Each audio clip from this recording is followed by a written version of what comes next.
se retrouve dans cette vidéo pour voir, ou plutôt revoir, la soustraction de nombres décimaux. Pour ce faire, je reprends donc mon système avec les petites barres. Encore une fois, si vous êtes à l'aise, vous n'en avez pas du tout besoin. Moi, je l'utilise dans cette vidéo pour aider au maximum ceux qui en auraient besoin. Rouge pour les centaines, bleu pour les dizaines, vert pour les unités, bleu clair pour les dixièmes et rose pour les centièmes. Ça, c'est ce qu'on avait déjà vu, c'est le même code couleur qu'on a vu dans les additions et qu'on avait vu en classe en amont. Pour bien poser ma soustraction, je vais encore une fois me repérer avec le chiffre des unités. Donc ici, 6 et ici, ce sera 1. Je pose mon nombre.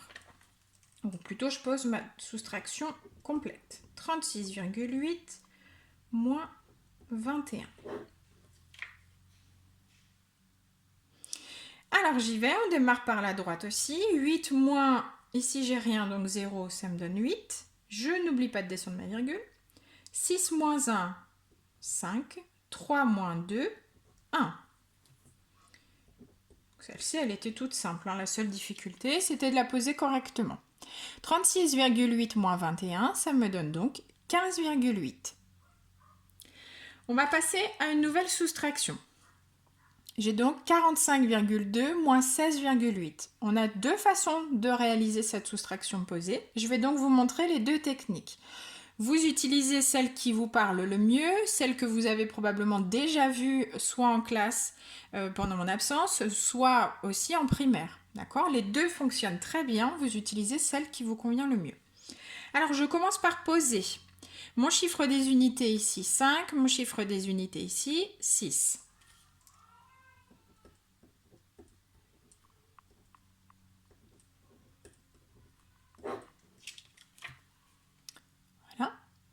Et je commence ma soustraction. 2 moins 8. Impossible, on se retrouve déjà à être coincé. Donc, je vais devoir casser une unité pour pouvoir obtenir 10 dixièmes supplémentaires. Ça, nous l'avions déjà vu lorsque nous avions travaillé les nombres décimaux. Une unité, c'est 10 dixièmes. Un cube vert, c'est 10 petits cubes bleu clair. Ça, on l'avait beaucoup vu ensemble pendant l'atelier et ensuite. Donc là, je reprends ce même principe.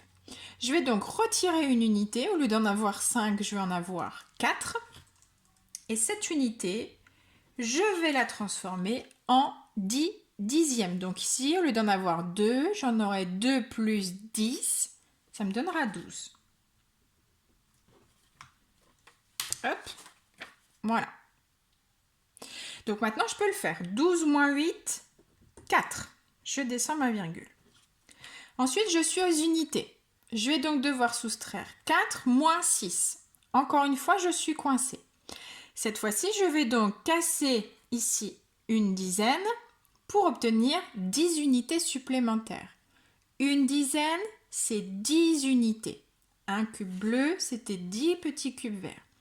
Donc ici, je vais ne plus avoir 4 dizaines, mais en avoir 3.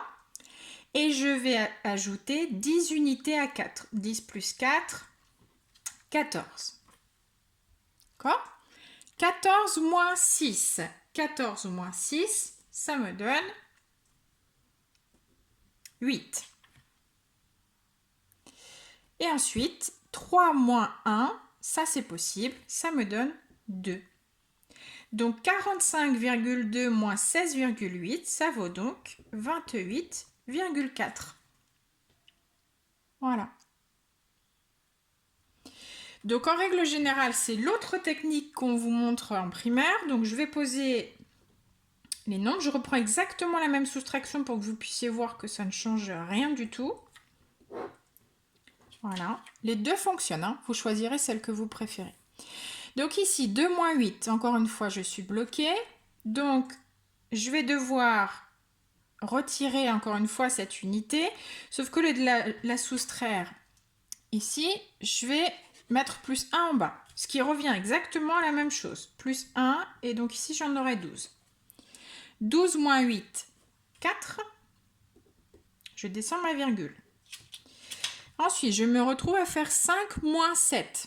Encore une fois, c'est impossible. Donc, je vais ajouter ici une dizaine. Et avoir 10 unités supplémentaires. 15 moins 8, je me retrouve... 15 moins 7, pardon, je me retrouve avec 8. Et puis ensuite, j'ai 4 moins 2, là c'est facile, c'est 2. J'ai donc encore 28,4. Je vous montre donc les deux côte à côte. Voilà. Les deux techniques donnent exactement le même résultat. Je vous laisse choisir celle qui vous convient le mieux. À vous de jouer!